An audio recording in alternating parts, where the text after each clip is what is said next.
안전한 잘 보내셨습니까? 예. 어제가는 이런 것들 그리고 방송의 그 사장에 오신 거 있는데 손님이 좀 오셔드리기로 했는데 아직 오시지 않아가지고 오늘 돌아보니까 자신이 참 일찍 끝내가지고 예. 사과하시고 괜찮아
드리겠습니다.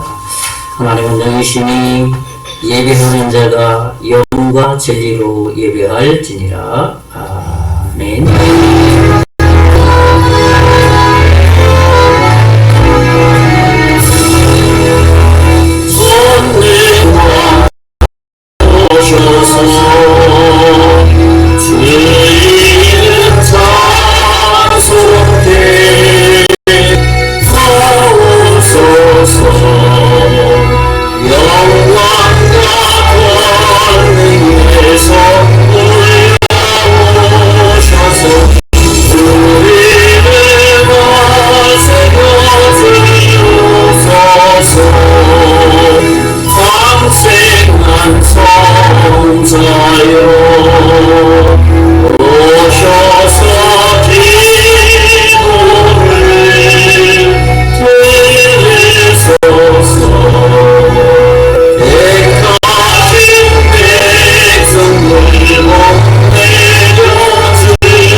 살아계신 하나님, 지난 한 주 지켜주신 면을 찬양하고 감사를 드립니다. 오늘 그 하나님 예배하고 찬양하기를 원하오니 주님 홀로 영광 받아주시고 오늘 예배를 통해서 하나님께는 영광이요 우리의 마음에는 하나님 말씀을 통해서 새로운 힘과 능력과 용기를 얻을 수 있는 복스러운 시간 되게 해 주시옵소서. 예수 기도나이다. 아멘. 찬송가 14장 찬송입니다.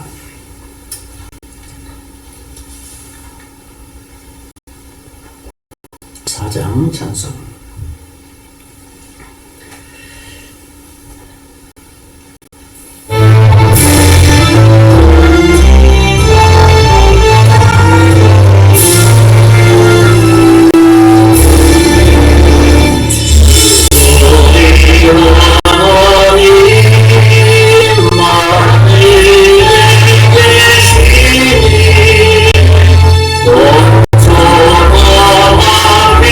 주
주고 있는 대로 삼면 시편 98편 말씀입니다. 제가 먼저 읽고 서로 교독하는 시간을 갖겠습니다.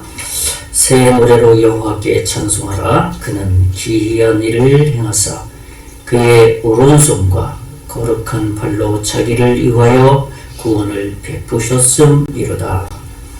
여호와께서 그의 구원을 알게 하시며 그의 공의를 문나라의 목전에서 명백히 나타내셨도다. 그가 이스라엘의 집에 베푸신 인자와 성실을 기억하셨으므로 땅끝까지 이르는 모든 것이 우리 하나님의 구원을 보았도다. 온 땅이여 여호와께 즐거이 소리칠지어다. 소리내어 즐겁게 노래하며 찬송할지어다. 수금으로 여호와를 노래하라. 수금과 음성으로 노래할지어다. 다같이 나팔과 후각 소리로 왕이신 여호와 앞에 즐겁게 소리칠지어다. 아멘. 우리 사도 신경으로 우리의 신앙 고백을 드리겠습니다. 전능하사 천지를 만드신 하나님 아버지를 내가 믿사오니 그 아들 우리 주 예수 그리스도를 믿사오니 이는 성령으로 잉태하사 동정녀 마리아에게 나시고 본디오 빌라도에게 고난을 받으사 십자가에 못 박혀 죽으시고 장사한 지 사흘 만에 죽은 자 가운데서 다시 살아나시며 하늘에 오르사 전능하신 하나님 우편에 앉아 계시다가 저리로서 산자와 죽은 자를 심판하러 오시리라. 성령을 믿사오며 거룩한 공회와 성도가 서로 교통하는 것과 죄를 사하여 주시는 것과 몸이 다시 사는 것과 영원히 사는 것을 믿사옵나이다. 아멘. 찬송가 526장 찬송을 앞에 드리면서 우리 김병정 앞에 드리겠습니다. 526.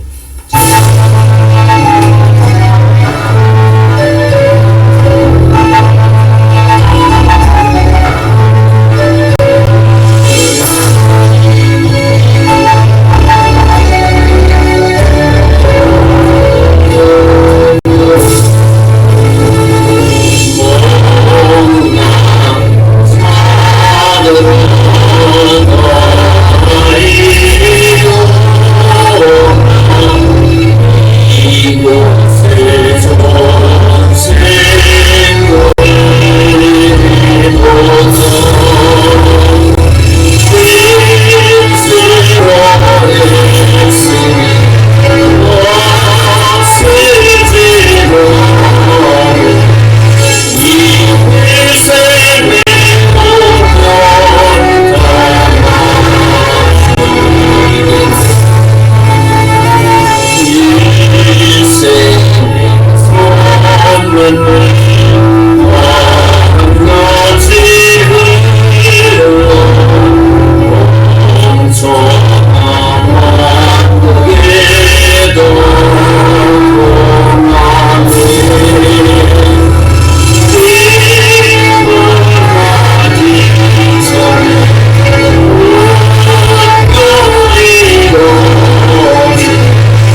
헌금 드렸습니다. 기도하겠습니다.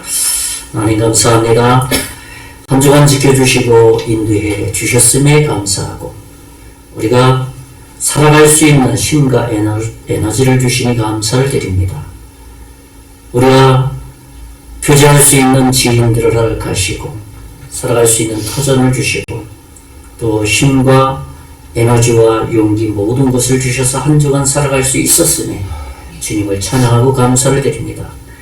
하나님의 인도하심에 감사해서 이 예물에 우리의 마음을 실어서 드리오니 이 예물을 흠양하여 주시고 언제나 하나님께는 영광이 되게 하시고 또 이 예물이 사용되어지는 곳에 죽어가는 영혼들이 주께로 돌아오는데 바르게 사용되어질 수 있는 복스러운 예물 될 수 있도록 인도해 주시기를 원합니다. 또 아버지 하나님 교회가 잘 유지되는데 바르게 사용될 수 있도록 하나님 인도해 주시옵시고 특별히 영을 관리하는 손길 복 주시고 지혜 주시고 성령 충만하게 해주셔서 잘 관리하여서 하나님께 칭찬받게 해 주시옵소서. 아버지 하나님 이 예물 하나님께서 흠양한 예물인 줄 믿고 감사를 드리고 살아계신 예수님 이름으로 기도하옵나이다. 아멘. 교회 소식 알려드리겠습니다. 교회 주보 뒷면을 보시면 되겠습니다. 우리 같이 한번 인사 나누는 시간 갖겠습니다. 축복의 인사입니다. 복음과 양육과 비전에 순종합시다 하는데 합니다를 해놨습니다.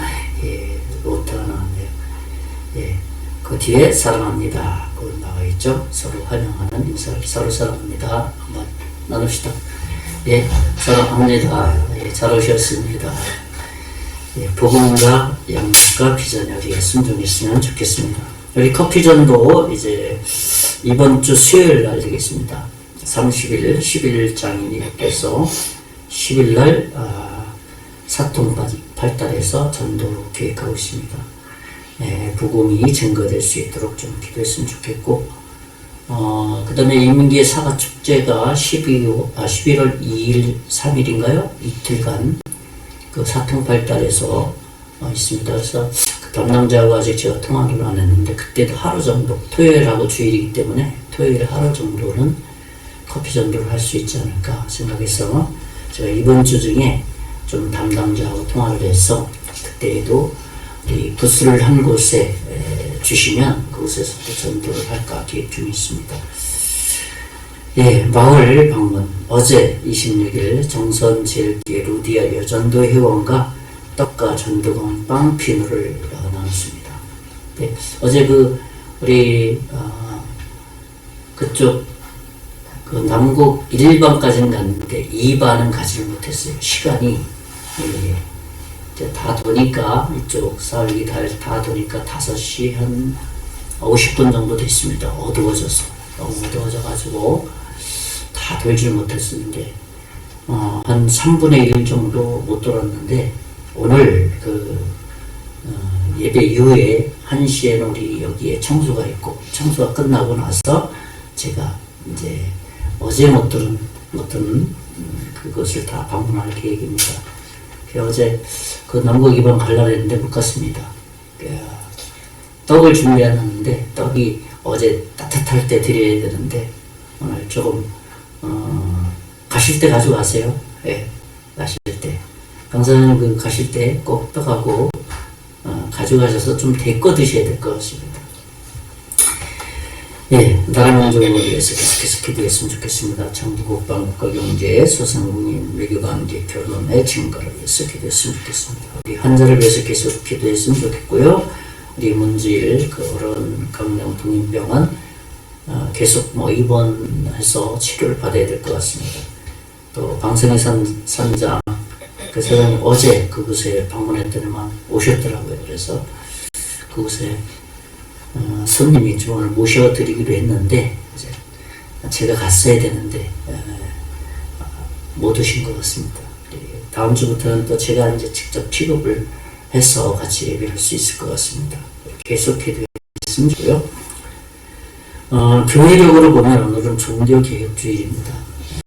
종교개혁을 캐토릭에서 이제 그 루터라는 그 수도원에 있는 수도사가 성경을 읽다가 이게 모든 사람이 성경을 읽어야 되는데 교황만 성경을 읽고 그 당시에는 성경책 큰 것을 자물쇠로 해서 쇠사슬에서 꼭 이렇게 잠궈놨거든요. 교황만 읽었어요.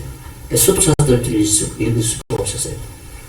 그래서 그 루터라는 수도사가 성경을 이렇게 읽을 기회가 있어서 읽다가 이건 말인 대제사장인데 모든 사람이 다 읽어야 될 성경이다 하고 이제 프로테스탄트 개혁을 시작한 거예요. 그래서 종교개혁 주일론을 지키는 날입니다. 저는 의미합니다.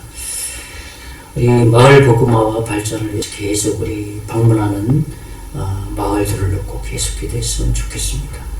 이번 주에 우리 말씀 암송하고 묵상할 것은 에베소서 6장 10절 말씀 암송하고 또 한동안 3주 동안 주님과 동행했으면 좋겠습니다. 그 밑에 있죠? 같이 한번 읽어주고 그 밑에 보면 이번 주 암송 구절 응답받는 기도의 조건 세 번째 그 주보 뒤에 그 교회 소식 맨 밑에 있습니다. 성령을 의뢰함으로 기도할 것 에베소서 6장 18절 맨 밑에 있죠? 거기요. 같이 한번 읽어보겠습니다. 시작. 모든 기도와 간구를 하되 항상 성령 안에서 기도하고 이를 위하여 깨어 구하기를 항상 힘쓰며 여러 성도를 위하여 구하라. 그러니까 기도할 때 성령께서 옆에 계시니까 성령이 도와주실 것을 기도하라는 약속입니다. 이번 한 주간도 이 말씀으로 승리했으면 좋겠습니다. 이 찬송 214장 이제 기도하고 오늘 말씀 듣는 시간 갖겠습니다. 214장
크시고 능력이 많으시고 모든 것을 다 아십니다. 한 주간 우리가 살아가면서 우리가 알지 못하는 가운데 우리와 동행해 주셨고, 우리가 무엇을 어떻게 해야 할지 모를 때 함께 해주셔서 지혜를 주셔서 올바른 판단력을 가지고 살아갈 수 있도록 하시고, 또 힘과 하나님이 베푸시는 용기를 주셔서 이 땅에 살아갈 수 있음에 감사를 드립니다. 또 우리의 환경과 타전 가운데서 해주셔서 우리에게 주어진 그러한 모든 일들을 넉넉히 감당할 수 있도록 해주셨습니다. 그 하나님 오늘 예배하기를 원하오니 이 시간 성삼위 하나님께서 우리 심령 가운데 임재해 주셔서 말씀을 통해서 그 말씀이 우리의 심령 가운데 잘 깨달아지고 마음속에 잘 박혀져서 또 한 주간 그 말씀대로 순종하기를 힘쓸 수 있는 그러한 복스러운 시간 되게 해 주실 것을 믿습니다. 건강이 연약한 부분이 있다면 건강을 더하여 주시고, 가정에 어떤 문제들이 있다면 하나님 문제들을 해결해 주시고, 하나님께서 우리의 살아가는 삶의 현장에 모든 필요한 물질들도 하나님께서 더불어서 채워주실 것을 믿습니다. 특별히 나라 민족을 불쌍히 여겨주시고 세운 지도자를 중심하여서 모든 정치인, 공무원, 국민의 이르기까지 하나 되어 나라 경제가 발전되게 하시고 사회가 안정되게 하시고 윤리 도덕이 더 이상 무너지지 않도록 지켜 주시기를 원합니다. 이를 위해서 한국교회가 기도하게 하시고 서들이 기도하게 하시고 목회자들이 기도하여서 나라가 평안한 가운데 복음을 전하면 예수 그리스도를 믿는 일이 더 많아서 그들 가운데 국내나 해외에 선교사들을 파송하여서 복음의 빚을 갚아갈 수 있는 한국교회가 될 수 있도록 은혜 베풀어 주실 것을 믿습니다. 40여 년 전에 이 송계리 소란 골짜기에 교회를 세우시고 그때그때마다 영혼들을 책임지게 하셨고 지금도 그 사명 잘 감당할 수 있도록 주여 복 내려주셔서 우리 교회를 통해서 많은 영혼들이 구원받아서 영원한 주님의 나라를 소망할 수 있도록 인도해 주시옵소서. 오늘도 말씀을 듣기 위해서오니 전하는 자 듣는 자 또 미리 하나님의 은혜 가운데 복스러운 시간 되게 해 주시옵소서. 믿고 감사하고 살아계신 예수님 이름으로 기도하옵나이다. 아멘.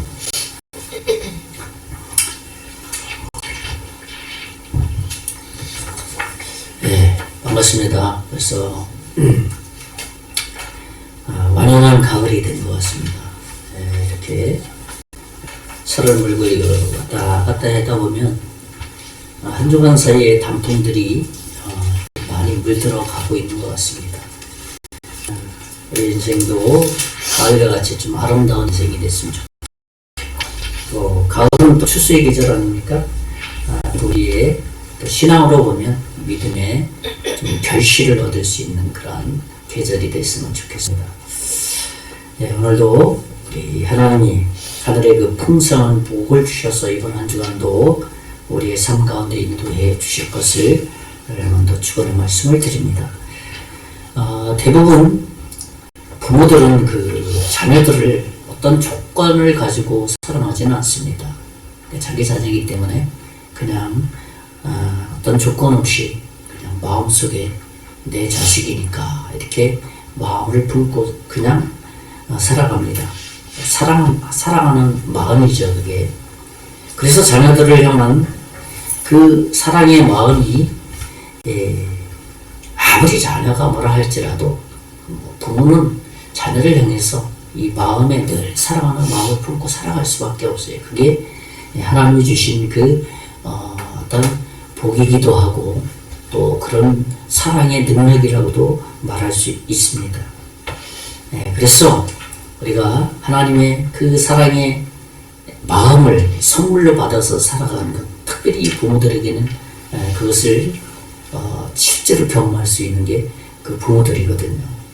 이런 부모의 이 주도적이고 무조건적인 조건이 없죠. 사실은 보면 이 사랑은 어디서부터 나왔냐 하면 하나님이 창세기에 하나님의 형상으로 창조됐을 때 이미 그러한 사랑을, 하나님의 사랑을 주어졌기 때문입니다. 부모에게 그러한 사랑을 정말 부모가 되었을 때 경험하게 되는 것이죠. 그래서 부모와 자식 간의 좋은 교제를 이어가게 되는 것이죠. 그래서 자식이 이러한 부모의 마음을 잘 알게 될 때 이 부모와 자식 간의 이 교제는 정말 행복한 교제, 사랑스러운 교제가 되는 거죠. 그러나 자식이 그것을 잘 모르면, 부모의 마음을 잘 모르면 이 사랑이 일방적인 사랑이 되죠. 부모의 사랑. 그 하나님의 사랑이죠. 그럼에도 불구하고 자식을 사랑하는 마음이죠. 오늘은 하나님이 우리에게 베푸신 그 구원의 선물에 대한 하나님의 사랑에 대한 말씀이라고 할 수 있겠습니다. 전적이고 하나님의 일방적인 사랑에 대한 그 말씀의 내용입니다. 우리의 구원은 이 하나님의 사랑에서 하나님께서 선물로 주신 그 은혜의 결과물이라 말할 수 있는 것이죠. 하나님의 사랑이 없이는, 그러니까 우리의 구원도 없는 것이죠. 그 하나님의 사랑은 우리를 향한 하나님의 어떤 엑기스와 같은 진솔한 마음이라고 할 수 있겠습니다. 오늘 말씀은 그런 의미에서 하나님이 우리를 어떻게 사랑하셨는지 또 분명하게 보여주는 말씀이라고 할 수 있습니다. 그래서 오늘 함께 나눌 말씀은 에베소서 2장 4절과 5절 말씀 중심으로 구원은 하나님의 선물이다 라는 말씀으로 말씀을 나누려고 합니다. 오늘 말씀을 통해서 하나님의 사랑을 좀 더 깊이 이해하고 확신하는 그런 시간이 되었으면 좋겠습니다. 제가 한번 읽어드립니다. 에베소서 2장 4절 5절. 긍휼이 풍성하신 하나님이 우리를 사랑하신 그 큰 사랑을 인하여, 참 4절에 다 들어있잖아요. 긍휼이 풍성하신 하나님이 또 다음에 우리를 사랑하신 그 큰 사랑을 인하여, 그 5절에 보니까 허물로 죽은 우리를 그리스도와 함께 살리셨고 너희는 은혜로 구원을 받은 것이다. 이렇게 에베소서 2장 4절 5절에 하나님의 사랑을 우리에게 선명하게 드러내 보이고 있습니다. 첫째로는 뭐냐 하면 하나님은 사랑이시지만 공의로우신 분이다 라는 사실을 우리가 알아야 될 필요가 있습니다. 무슨 말이냐 하면 사랑의 하나님이시기도 하지만 죄를 반드시 심판하시는 공의로우신 분이다, 그런 의미입니다. 그래서 하나님을 일컬어서 소위 성경은 공의로운 하나님, 공의롭다 이렇게 말합니다. 사람이 아무리 깨끗하고 공의롭다, 의롭다고 말해도 사람은 깨끗할 수가 없는 거예요. 죄인은 우리가 살아가는 이 사회에서도 죄의 정도에 따라서 심판을 받게 되죠. 도둑질했음, 도적에 남의 물건을 훔쳤다, 사람을 죽였다, 그에 부합한 심판을 받게 돼 있어요. 그래서 죄는 반드시 심판받는 결과가 주어진다라는 것을 우리가 살아가는 이 세상에서도 볼 수 있는 것이죠. 성경은 이 사실을 아주 명확하게 말씀하고 있어요. 죄의 삭은 사망이다. 죄의 결과는 사망이다. 그래서 에스겔 선지자는 죄에 대해서 분명히 말했습니다. 에스겔 18장 4절에 보면 모든 영혼이 다 내게 속한지라. 하나님이 모든 사람들을 창조하셨기 때문에 하나님께 속했죠. 그리고 범죄하는 그 영혼은 죽으리라. 에스겔 선지자는 하나님의 마음을 죄에 대해서 선명하게 선포하고 있는 것입니다. 이처럼 죄인은 영적인 죽음이 찾아왔음을, 영적으로 죽게 된다라는, 심판받게 된다라는 이 분명한 사실을 이 지금 에스겔 선지자가 말씀해주고 있는 겁니다. 하나님의 심판을 그래서 공의의 심판이다 말합니다. 우리 한번 생각해 봅시다. 왜 하나님의 심판이 공의로운지. 죄를 범했어요. 돈이 많은 사람도 죄를 범하고요, 잘생긴 사람도 못생긴 사람도 죄를 범합니다. 높은 고위직에 있는 사람도 죄를 범합니다. 죄를 범해도 심판하지 않는다면 그 공의롭다고 말할 수 있겠어요? 당신은 말이야 돈이 많으니까, 당신은 좀 잘생겼으니까, 당신은 좀 높은 고위직이 있으니까 죄를 그렇게 져도 그냥 슥슥 넘어간다면 그 공의롭겠어요? 이 땅에 판사들이 이런 잣대를 가지고 심판한다면 가만히 있을 국민들이 누가 있겠어요?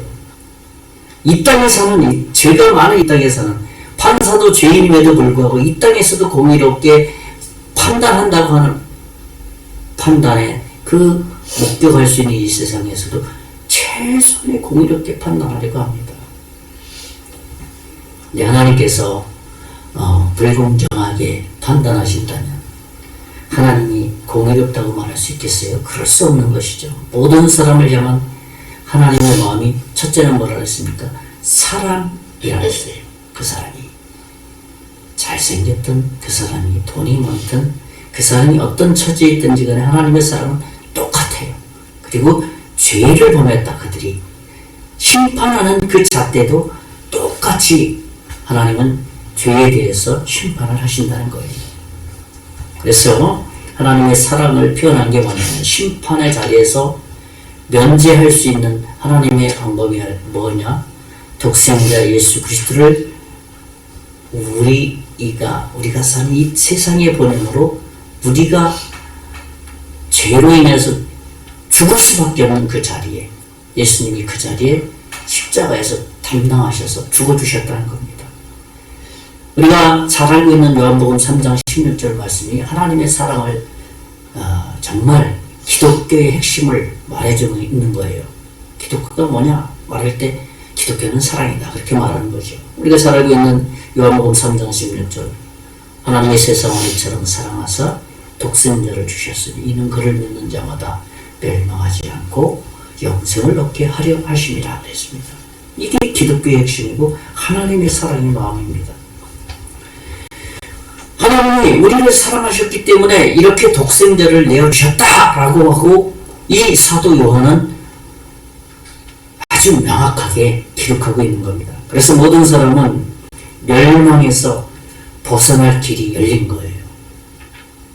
모든 사람을 사랑하시기 때문에 우리를 대신해서 십자가에 독생자 예수 그리스도를 내어주셨다는 것입니다. 한번 생각해 봅시다. 죽는다는 것은 죽음을 앞둔 사람, 나 죽는다 라고 말하면서 어떤 쇼나 연극을 할 수 있는 게 아니에요. 죽음 앞에서는. 진리 고하를 막론하고 모든 사람은 자기가 죽음 앞에 섰을 때 연극처럼 나 죽는다 하고 그렇게 죽음을 맞이하지 않는다는 겁니다. 사도 요한은 요한일서 4장 9절에 이렇게 말합니다. 하나님의 사랑이 우리에게 이렇게 나타난 바 되었으니 하나님이 자기의 독생자를 세상에 보내심은 그로 말미암아 우리를 살리려 하심이라. 예수님을 보낸 것은 우리가 죄로 말미암아서 영원한 죄의 심판을 받아서 영원한 형벌을 받아야 되는데 그 자리에 예수님을 보내주셔서 멸망하지 않기 위해서 보내주셨다. 그렇게 말하는 거예요. 이것이 하나님의 무조건적인 아가페의 사랑이에요. 우리가 하나님 저 보내주세요. 예수님 보내주세요. 그렇게 한 번도 말하지 않았어요. 근데 하나님 우리를 보시고 그냥 놔두면 영원한 멸망, 영원한 지옥으로 갈 수밖에 없기 때문에 그냥 일적으로 하나님이 독생자를 이 땅에 보내주셨던 거예요. 그리고 우리가 이 사실을 깨달을 수 있도록 어떻게 했습니까? 성경 66권을 기록하게 한 겁니다. 그래서 우리가 성경 말씀을 잘 읽어야 되고 하나님 말씀을 들어야 될 이유가 거기에 있는 것입니다. 농사를 잘 짓는 사람, 농사에 대해서 저희가 전공하고자 하는 농사를 어떤 분야의 농사를 지으려고 할 때 그 분야에서 성공한 사람의 일을 잘 정리한 책을 숙지를 합니다. 그리고 자기가 농사를 지면서 반복해 보는 거예요. 만약 그런 책을 읽어보지 않고 아예 대충 한다면 그 사람 농사 잘 지을 수 있겠어요? 아니라는 것이죠. 그리고 영혼의 문제는 그래서 성경에 잘 기록되어 있기 때문에 하나님의 말씀인 성경을 잘 알아야 되고 읽어야 되고 들어야 되는 이유가 여기에 있는 것이죠. 두 번째로는 뭐냐면 구원은 전적인 하나님의 사랑의 선물이라는 겁니다. 구원은 우리의 선행이나 공로, 어떤 의로운 행위로 주어지는 것이 결코 아닙니다. 바울은 에베소서 오늘 본문, 오늘 본문을 제가 선정한 이 말씀입니다. 에베소서 2장 4-5절 말씀 그대로 긍휼이 풍성하신 하나님이 우리를 사랑하신 그 큰 사랑, 허물로 죽은 우리를, 죄로 인해서 죽은 우리를 그리스도와 함께 살리셨다 이렇게 말하고 있습니다. 그러니까 여기서 우리를 구원은 하나님의 사랑이 있다는 걸 보게 되죠. 구원의 그 발원점이 어디냐? 하나님의 사랑이라는 거예요. 이 말씀을 통해서 보면은 2장 8절로 넘어가 보면 이런 말씀이 있습니다. 너희는 그 은혜에 의하여 믿음으로 말미암아 구원을 받았으니 이것은 너희에게서 난 것이 아니요 하나님의 무엇이다? 선물이다 이렇게 말하고 있습니다. 이렇게 하나님은 우리에게 아무것도 요구하시지 않으십니다. 다만 그 선물을 받는 우리가 그 선물을 인해서 하나님이 나를 사랑하셨구나 하는 사실을 깨닫기를 바라신다는 거예요. 우리에게 무슨 행위를 요구하지 않습니다. 내가 선물을 죄인이지만 준비해놨으니까 이 선물을 잘 받아서 응원하면 됩니다. 근데 이게 하나님의 사랑이다 라는 것을 깨닫기를 바라는 겁니다. 그러니까 예수님을 믿고 준비하신 구원의 선물을 받기를 원하신다는 거예요. 예수님이 선물인 예수님을 준비했죠. 그 예수님을 잘 믿고 선물을 잘 받아들여서 이게 영생이야. 그리고 이것은 하나님의 사랑이야. 이것을 깨달아서 찬양과 감사하는 삶을 살기를 바라는 게 하나님의 마음이라는 거예요. 그러니까 그것은 뭐냐? 그리스도인의 신앙생활이라는 거예요. 믿음생활. 그런 삶. 하나님은 우리가 이 땅에서 어떤 죄를 범했든지 간에 도적질을 하든 쌍욕을 하든 사람을 죽이든 하나님 이 예수 그리스도를 믿으면 다 구원의 테두리 안에 들어온다는 거예요. 어떤 사람은 그러더라. 사람도 죽여도 구원받아요. 그러니까 뭐 사람 많이 죽여야 되겠네요. 그런 사람은 성경에서는 이런 표현을 합니다. 양심의 화인을 맞았다. 그렇게 표현을 합니다. 성경에서. 여러분 한번 예를 들어보면 수영하지 못하는 사람이 깊은 물속에 빠졌다면 어떻게 해야 되겠습니까? 누군가 그 수영 못하는 그 사람에게 어떻게 해야 됩니까? 구원을 해줘야 돼요. 그 물에 빠져 허우적대는 그 사람 스스로가 거기서 벗어날 수가 없는 거예요. 누군가의 손길이 필요하다는 겁니다. 그것이 바로 어떤 영적으로 우리의 모습을 말해주고 있습니다.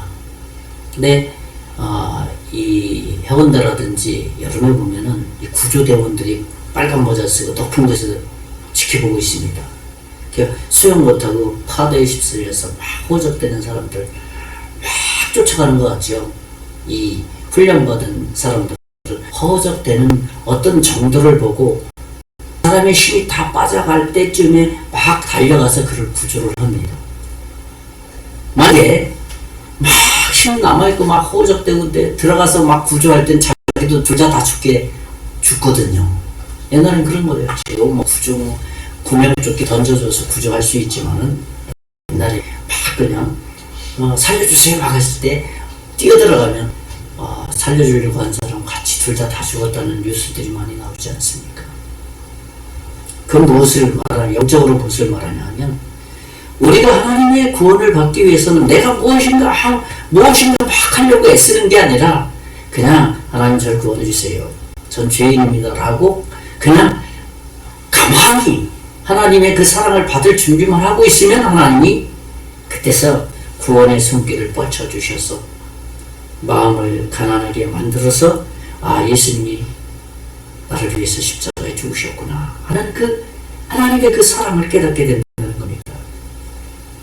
그렇습니다. 우리의 그 믿음은 복잡한 하질 않아요. 하나님께서 준비하신 그 사랑의 손길, 그 사랑이 뭡니까? 예수 그리스도, 그분이 우리를 위해서 오셨다는 사실, 하나님이 우리를 구원하시려고 그 예수님을 보내셨다는 사실을 그냥 마음에 단순하게 믿고 받아들이면 은혜가 임하는데요. 그 은혜가 뭔지 아십니까? 그 은혜는 예수님이 정말 하나님의 아들이구나. 예수님이 십자가에 죽으신 게 그냥 죄인이기 때문에 십자가에 죽은 것이 아니라 그런 게 하나씩 하나씩 깨달아진다는 거예요. 그것이 성경에서 은혜, 카리스마, 그레이스라는 표현을 썼어요. 독특한 표현을 쓴 겁니다. 그러므로 우리가 예수님을 믿어야만 영생과 구원의 선물을 받을 수 있다는 사실, 그러면 행복이 시작된다는 것. 그 뭡니까? 마음의 평강이 임한다는 겁니다. 마지막 세 번째로는 뭐냐 하면 구원을 위해서 예수님이 오셨다는 겁니다. 똑같은 말씀 같지만은 더 구체적인 성경적인 말씀을 찾아서 말씀을 나누려고 하는 것이죠. 그러니까 우리가 구원을 위해서 오신 예수님이 어떤 일을 하셨는지를 알게 되면 어떻게 됩니까? 믿음을 갖게 된다는 거예요. 그렇다면 예수님이 우리를 구원하시기 위해서 하시는 게 무엇이겠습니까? 요한일서 3장 5절에 보면 이런 말씀이 있습니다. 그가 우리 죄를 없애려고 나타나신 것을 너희가 아나니 그에게는 죄가 없느니라. 만약에 예수님이 죄가 있어서 죄인이 되어 우리를 구원한다면 그 말도 안 되는 거예요. 너의 죄나 해결해라. 그렇게 말할 수밖에 없는 것이죠. 이 말씀은 뭐냐면 예수님께서 우리의 죄를 없이 하려고 해결해 주시라고 이 땅에 오셨다는 겁니다. 우리가 죄 때문에 심판받고 지옥행이었는데 이 죄를 원천적으로 없애주려고 오셨다는 거예요. 그렇다면 우리가 어떻게 이런 죄 문제를 해결할 수 있겠습니까? 두 번째도 말씀드린 것처럼 단순한 일이에요. 공부 많이 한 사람들, 인생의 경험이 많은 사람들, 이 단순한 예수님이 우리의 죄를 해결해 주러 오셨다면 배운 철학적인 지식이 많고 경험한 것이 많기 때문에 그것이 선지식이 돼서 이런 단순하니까 지식으로 받아들이려고 하질 않아요. 그러니까 우리의 영혼 문제에 대해서 해결할 수 있는 방해가 뭐냐면 우리가 선지식, 그것을 조금 살짝 내려놓고 단순한 하나님의 진리를 받아들이면 우리가 배웠던 수많은 지식과 지혜들을 사용할 수 있게 되는데 단순한 하나님의 이 진리를 어떻게 됩니까? 받아들이지 않고 내가 이렇게 이해하고 내가 이렇게 생각하고 이렇게 배웠는데 하는 것이 앞서버리니까 성경을 잘 이해하지 못하는 일들이 발생되는 거죠. 이건 영적인 문제이기 때문에 세상의 지식으로 이해할 수 없는 부분이죠. 세상에서도 죄에 대한 결과가 반드시 치러지듯이 영적으로도 우리의 죄값은 반드시 치러지게 돼 있다는 겁니다. 그래서 예수님이 이 땅에 오셨다는 것이죠. 그러므로 우리를 통해서 죽으신 예수 그리스도, 그분이 죄인이 아니라 하나님이시고 의인이기 때문에 우리 죄를 대신 지불해 주셨다는 거예요. 12장은 12장 22절에 이렇게 말하고 있습니다. 피로써 정결하게 됐나니 피 흘림이 없은즉 사함이 없다. 예수님이 우리 죄를 위해서 십자가에 피 흘리셨기 때문에 어떻게 해요? 우리의 죄를 사하 주셨다. 해결해 주셨다. 그런 얘기입니다. 그리고 예수님이 이 땅에 오시기 전 700년 전에 하나님께서 이사야 선지자를 통해서 미리 예언하신 말씀이 뭐냐면 어떤 말씀이냐면 이사야 7장 14절에 보라 처녀가 잉태하여 아들을 낳을 것이요 그의 이름을 임마누엘이라. 임마누엘의 뜻 잘 아시죠? 임마누엘은 하나님의 우리와 함께 하신다. 그런 의미입니다. 실제로 임마누엘로 예수님이 이 땅에 오신 것이죠. 왜? 우리의 죄를 담당하시기 위해서입니다. 죄인을 구원하시기 위해서 예수님이 그냥 구약의 제사를 드리면 우리의 죄를 대신해서 양을 주겠잖아요. 양을 대신해서 죽임으로써 피를 흘리게 함으로써 우리의 죄를 그 구약시대 제사제도가 다 그렇지 않았습니까? 그래서 그 한 제가 용서받았다 이렇게 구약의 신학에 와서 예수님을 상징하는 겁니다. 사도 요한은 요한일서 2장 2절에 이렇게 말합니다. 예수님은 우리 죄를 위해서 화목 제물이니 우리만 위할 뿐 아니라 온 세상의 죄를 위합니다. 예수님이 한 마리의 양으로 죄가 없는 양으로 이 땅에 오셔서 온 인류의 모든 사람들의 죄를 한 번에 다 십자가에서 제물이 되어서 죽으심으로 해결해 주셨다. 그것을 오늘 요한일서 사도 요한이 말하고 있는 겁니다. 우리 이번 한 주간도 하나님의 선물이 나에게 주어졌구나 하는 그 마음을 가지고 살았으면 좋겠습니다. 말씀을 정리하면 첫째로는 하나님의 이 구원은 하나님의 선물이라고 말씀드렸는데, 첫째는 하나님은 사랑이시지만 죄에 대해서는 공의롭다. 그리고 공의로운 심판을 하시는 분이다 라는 말씀을 나눴고요.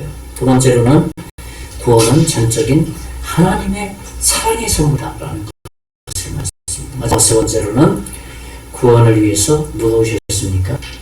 예수님이 이 땅에 오셔서 실제로 구원의 일들을 하나씩 펼쳐주셨다라는 말씀을 나눴습니다. 이번 한 주간도 구원의 주님을 믿음으로 또 그 예수 안에서 승리한 한 주간 되시기를 예수님의 이름으로 축원의 말씀을 드리겠습니다. 기도하겠습니다. 살아계신 하나님,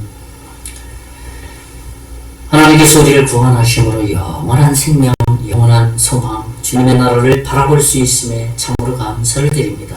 그런 하나님의 자녀로서 이번 한 주간도 용감하게 또 확신 있게 당당하게 살아갈 수 있는 우리 모두가 될 수 있도록 복 내려 주시옵소서. 믿고 감사하고 살아계신 예수님 이름으로 기도하옵나이다. 아멘. 찬송가 521장 찬송하고 축동으로 오늘 모든 예를 마치겠습니다. 521장.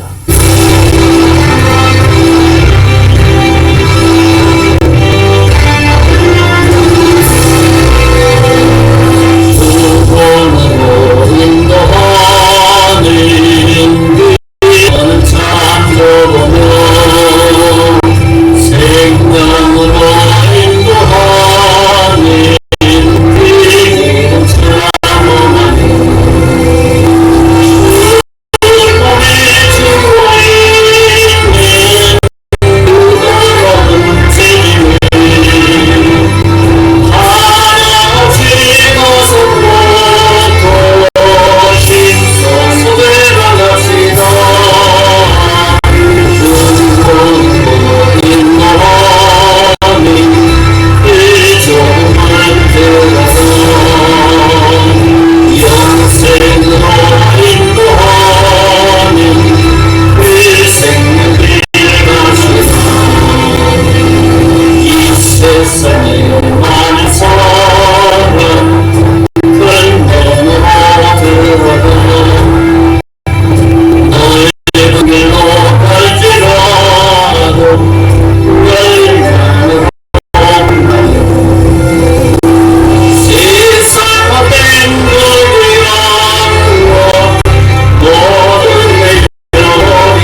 이제는 우리 주 예수 그리스도의 은혜와 하나님의 극진하신 사랑과 성령님의 감화 감동 역사 위로 충만하시니 오늘 예수 그리스도의 생명의 능력으로 살아가기를 원하는 사랑하는 모든 성도들 머리 위에, 가정 위에, 사업 위에, 앞으로 예수 믿고 구원받을 하나님 위에 이제부터 영원토록 함께 계실지어다.